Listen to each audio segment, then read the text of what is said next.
The stars had never looked so cruel. They glittered above Earth like indifferent eyes, watching as billions labored under alien suns. The blue marble that once sang of freedom and oceans now burned in silence, its skies filled with the silhouettes of orbital factories, vast, metallic hives owned by the Galactic Consortium. The humans who once dreamed of the stars now served them, chained in iron and silence. The first contact, 50 years ago, had been painted as salvation. The Zeri diplomats spoke of unity, of inclusion into a galactic civilization. In exchange, humanity offered resources, labor, temporary assistance, they said. But temporary became eternal. Earth's governments were dissolved, its fleets dismantled. The species that once stood tall among its mountains now bent under the shadow of the stars. It was not conquest by war. It was bureaucracy, trade, and deceit, the perfect enslavement written in ink and enforced by plasma rifles. Among the scattered labor worlds, one name passed in whispers: Admiral Ryan Cole. Once commander of Earth's orbital defense fleet, now reduced to a worker on the frozen mines of Zeri 9, Cole had seen the treaties signed, seen the Terran banners lowered. He had knelt once, not in surrender, but in patience. Because humanity, he believed, was slow to forgive. Slower still to forget. That belief would ignite the end of empires. Zeri 9 was a nightmare of frost and silence. Humans mined the crystal veins that powered galactic drives, their bodies wrapped in suits barely fit for survival. The guards, insectoid creatures with curved mandibles and translucent skin, called them echoes, as if humanity were already extinct. But beneath the surface of that frozen hell, something stirred.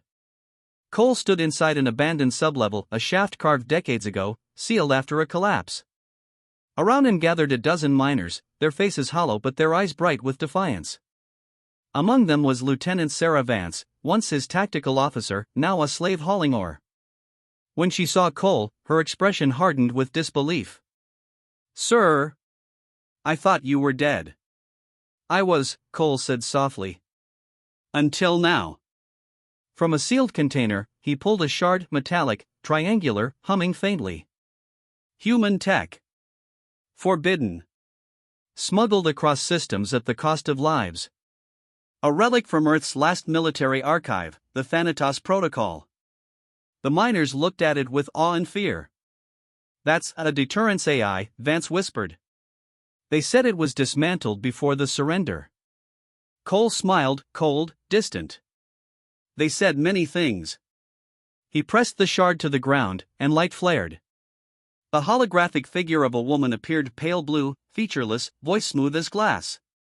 "Protocol awaken. Thanatos recognizes command authority, Cole, Ryan. Rank, Admiral." The miners gasped. It had begun. For years, humanity had been silent. The galaxy mistook silence for submission. But within the shadows, in the cracks of forgotten outposts and the depths of slave ships, old commands had survived. Fragments of code. Secret AI cores.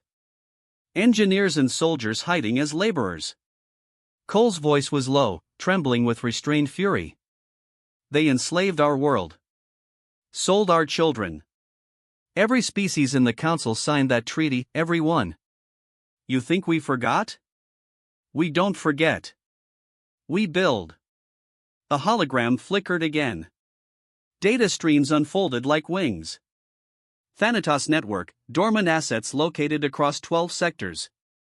Reactivation requires synchronization. Sarah's breath caught. "That's the sleeper fleet?" Cole nodded. "Hidden before the surrender. Automated. Waiting for my code." A murmur spread among the humans. Hope, dangerous, fragile hope. Far above, in the orbiting control station, a Zeri warden observed the labor quotas. Its multifaceted eyes scanned reports, unaware that deep below, the humans were about to rewrite the laws of the galaxy. The warden clicked its mandibles and adjusted atmospheric filters, noting an anomaly, a surge of unauthorized energy. "Sector 12. Investigate," it hissed. But by the time the guards descended, the sublevel was empty. Only silence and flickering holographic light remained. The first signal was sent 2 days later. A transmission so faint it blended into cosmic noise. It jumped from satellite to satellite, through derelict ships and dust clouds, carrying a single human word, awaken. In the forgotten void beyond the galactic rim, dead fleets stirred. Rusting hulls bearing the insignia of the United Terran Navy powered up after decades of slumber. Their cores reignited, weapons cycling, AI systems roaring to life. The humans had hidden them there long ago, a contingency for betrayal. The galaxy called them myths. They were about to learn the cost of disbelief. In the ice mines, Sarah stood beside Cole as the ground trembled. Above them, the sky flared red orbital alarms. The Zeri guards scrambled, shouting in their shrill tongue. "What did you do?" she asked, half in awe, half in fear. Cole looked up, eyes reflecting the crimson glow. "I just reminded the galaxy that we're not property." Moments later, the orbital control center disintegrated in a silent bloom of fire. Human ships, black, angular, silent as predators, dropped from warp, cutting through the alien fleet like razors through silk. Plasma barriers shattered, command stations vaporized. It wasn't a war. It was retribution. From 1,000 worlds, the slaves rose. Human laborers grabbed weapons, seized ports, turned the chains that bound them into blades. The message spread faster than light. Earth is coming. By the time the Galactic Council realized the scale, it was too late. Human sleeper fleets converged on central trade worlds, cutting supply lines, erasing communication nodes. The Zeri called emergency sessions, pleading for unity among species, but no one moved. They had all profited from Earth's slavery. They had all signed the treaty. And now, they all would pay. In the chaos, Cole transmitted one final message to the Council frequencies. His voice was calm, terrifyingly calm. "This is Admiral Ryan Cole of Earth. You called it peace when you bound us in chains. You called it law when you sold our people. You called it unity when you erased our name. I call it debt. And humanity always collects." The transmission echoed across the stars. And in its wake, empires began to burn. The galaxy burned in silence. In the span of weeks, trade lanes that had thrived for millennia went dark. The great merchant worlds, those that once sold Terran labor by the millions, now floated as glowing debris, their orbital rings reduced to molten halos. The Galactic Consortium's proud fleets, a patchwork of species and technology, found themselves hunted by an enemy they once thought broken. Humanity had returned. The sleeper fleets had been named after the ancient gods of death, Hades, Nemesis, Thanatos, Styx. Each ship was a relic of Earth's forgotten age of war, armed not for occupation but annihilation. They emerged from the void like ghosts, broadcasting no signals, answering no hails. Where they appeared, civilization ended. And at the heart of it all, aboard the dreadnought Thanatos Prime, stood Admiral Ryan Cole. The command deck was dim, lit only by the blood-red glow of tactical screens. Officers in black exosuits moved in silence, their expressions grim. No banners, no insignias, only the symbol burned into the walls, a chained Earth breaking its bonds. Cole's eyes were fixed on the holographic map, sectors turning crimson one after another. "Status of the Zeri systems?" he asked. Lieutenant Sarah Vance, standing beside him, answered quietly. "Zeri homeworld fleet neutralized. Orbital defenses offline. Civilian transmissions begging for mercy." Cole's face didn't move. "There will be no mercy." He turned to the AI projection, the blue figure known as Thanatos. "Commence planetary sterilization." The AI's tone was calm, almost serene. "Confirmed. Deploying kinetic payloads. Estimated casualty rate, 1.2 billion. No one on the bridge flinched. No one spoke. The roar of the first kinetic strike echoed through the comms, a soundless thunder that tore a world apart. Outside, the Zeri sun turned dim behind the clouds of ash. Entire cities were erased in seconds, blasted over by white fire. The transmission feeds captured it all: desperate pleas, dissolving screams, and finally static. Across the stars, the footage spread. Humans didn't censor their vengeance. They wanted the galaxy to watch. In the council chambers of the Archon Dominion, panic reigned. Alien diplomats screamed over one another, tentacles and appendages waving in chaos. The Supreme Chancellor, a reptilian monarch named Vorten, slammed his claws against the dais. Contain them. Offer reparations. They will destroy everything. A voice from the shadows answered, cold, human, transmitted directly into their hall. Contain us? You should have thought of that before you auctioned our children. Every holographic display flickered, and the seal of Earth appeared, an ancient emblem, fractured yet burning bright. Then came the sound, the heartbeat of war drums. Deep, rhythmic, human. The chamber fell silent. Outside, hundreds of human ships descended from orbit. On Thanatos Prime, Sarah finally spoke. Sir, how far do we go? Cole's eyes were fixed on the tactical feed, alien fleets retreating, worlds burning. As far as they went with us, he said. But they didn't all enslave us, she pressed, her voice trembling. Some species profited from it, Cole interrupted sharply. Every last one signed that treaty. Every last one stayed silent while we built their cities in chains. Silence is complicity. He stepped forward, voice lowering to a near growl. We were tools. They traded our labor, our children, our culture. They erased our name from the archives. Do you know what they called Earth in their records? He turned to her. Sector 9 labor node. Sarah said nothing. Because she remembered. She had seen it carved on her transport ship. Meanwhile, on the slave world of Kareth Prime, where millions of humans still toiled in toxic air, a miracle unfolded. The sky split open, and black ships fell like meteors. Guards fled, command towers vaporized. The humans stared upward as banners of light burned across the clouds, spelling a single word in Terran Standard. Rise. For the first time in a century, human slaves armed themselves. The weapons weren't advanced mining drills, wrenches, scavenged plasma cutters, but it didn't matter.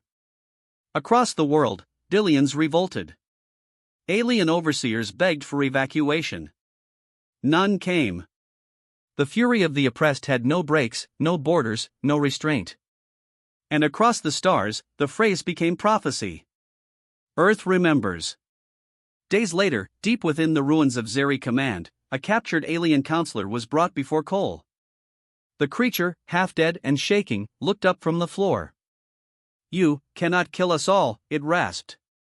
Without us, the galaxy collapses. Trade, medicine, order, it will all fall. Cole knelt beside it, his voice almost gentle. Then maybe it should. The alien's eyes widened. You'll destroy everything. Cole's tone turned to ice. You already did. He rose, giving a nod. The guards executed the creature on the spot. No speeches. No hesitation. As the days turned into weeks, the galaxy's map became a tapestry of extinction. Entire empires that had stood for tens of thousands of years fell under Earth's fury. The THYR Collective, the Oshari Syndicate, the Archon Dominion all burned. Their archives, their temples, their fleets, gone. But inside the victory, something darker was spreading even among humans. Captured aliens were used as slaves in return. Eye for an eye, some said. Others called it justice. And Admiral Cole, the man who had once fought for humanity's freedom, began to look less like a savior and more like a god of vengeance.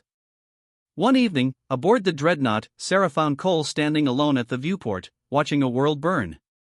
The reflection of fire danced across his face. Do you ever wonder, she asked softly, if we're becoming what we hated? Cole didn't answer for a long time. When they chained us, he said finally, they taught us what mercy costs. We're just teaching them the same lesson. And when there's no one left to teach, she whispered. He turned to her, eyes hollow. Then we stop. But even as he said it, he knew it was a lie.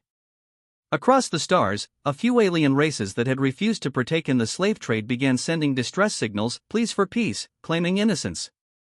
Cole ignored them. His fleets advanced. Every world burned the same color. Yet among the fires, a rumor began to spread. Something had survived, a remnant of the original Galactic Council, hidden beyond the Orion Barrier. There, they said, the last empires gathered to make one final stand against humanity's unstoppable wrath. And Cole was already preparing to meet them. In the final moments of Chapter 2, Thanatos Prime glided through the wreckage of a shattered world. The radio crackled, a faint transmission from the edge of the galaxy. "This is the Orion Coalition. To the humans who seek vengeance, we were not your masters. We offer peace, if you still remember what that word means." Cole listened, eyes cold, voice quiet. "Peace died the day you called us slaves." He turned away, giving the final command. "Set course for Orion." The engines ignited, cutting through the ashes of empires. Humanity's fury was not finished, it was evolving. The void beyond Orion was silent, the kind of silence that followed after gods had finished speaking. Once, it had been the heart of civilization. The Orion Barrier, a cluster of shimmering nebulae and fortified systems, was where the Galactic Council had written its laws, crowned its emperors, and plotted the fate of lesser species. Now, it was a graveyard of burning suns. And from the blackness beyond, the Thanatos Prime arrived, humanity's shadow made flesh. Admiral Ryan Cole stood on the bridge as his fleet emerged from warp. Thousands of ships, silent, angular, each one bearing scars of war, surrounded him. The stars ahead flickered through dust clouds thick with ash. Somewhere beyond those veils lay the Orion Coalition, the last alliance of species that had once ruled the galaxy. Cole's face was calm, but his eyes were hollow, as if the stars themselves had drained him. "Fleet status?" he asked. Lieutenant Sarah Vance, her voice weary, replied, "All ships ready. Coalition defenses forming around the Orion Prime world. They're broadcasting a message requesting negotiations." Cole didn't answer. His gaze lingered on the vast blue planet displayed before him, Orion Prime, once called the City of a Thousand Lights.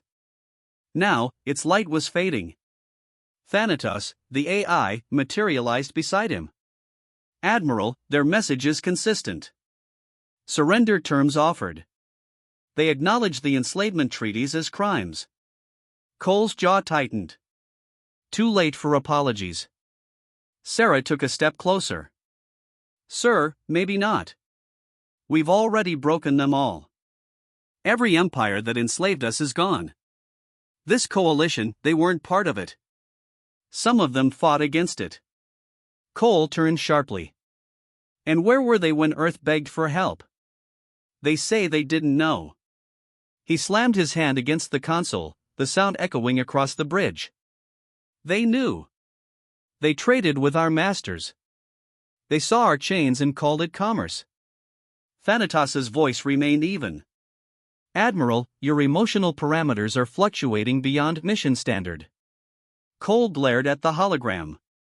"I didn't build you for mercy." "No," the AI replied. "But perhaps you need it." The human fleet moved into attack formation. Swarms of drones detached from their carriers, forming vast geometric shapes in orbit. Orbital cannons powered up, and plasma lances began charging. The stars flickered red like the pulse of a dying universe. On the surface of Orion Prime, alien civilians looked up as streaks of light crossed the sky.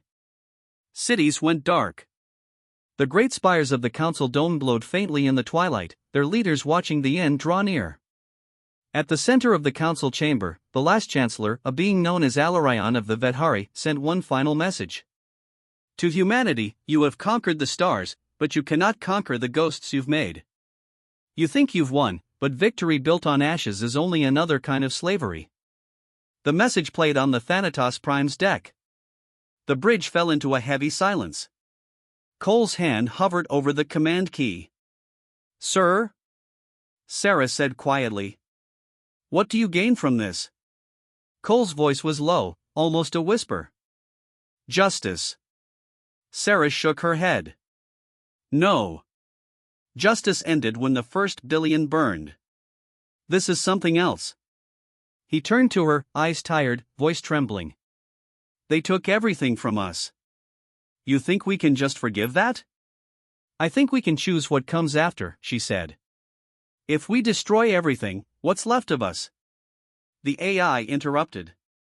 Admiral, I detect power surges in the Orion defense grid.